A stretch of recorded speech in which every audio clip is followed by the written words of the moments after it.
Hello，我係 Have a Nice Flower 嘅力高，今日教大家插一個三角形鐵架花。咁首先我哋預備咗花泥插咗喺個蠟燭座上面啦。咁一開始呢，我先用咗牡丹去做呢個主花嘅。咁你見我側邊插咗啲滿天星啊、米拿葉啊，同埋一啲灰足球。咁喺插花泥嘅時候呢，因為本身有水啦，咁所以我哋會喺個底嗰度鋪張紙巾嘅。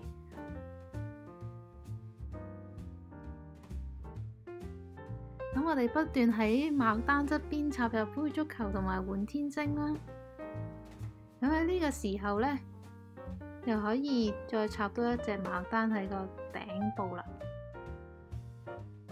咁記得小牡丹嘅分枝呢，千祈唔好抌咗佢喎，因為綠色嗰啲一粒粒呢，用嚟做襯花呢都好靚嘅。咁我哋插咗喺牡丹嘅側邊啦。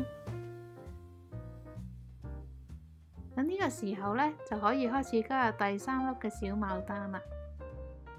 咁同樣地啦，喺牡丹側邊都係加返啲襯花落去啊，滿天星同埋灰足球嘅。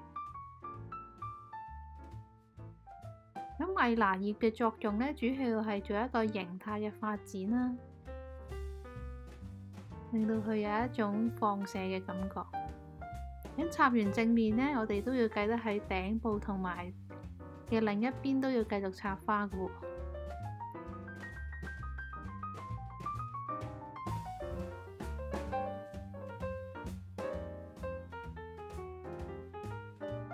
同樣地加入一啲滿天星同埋米拿葉啦。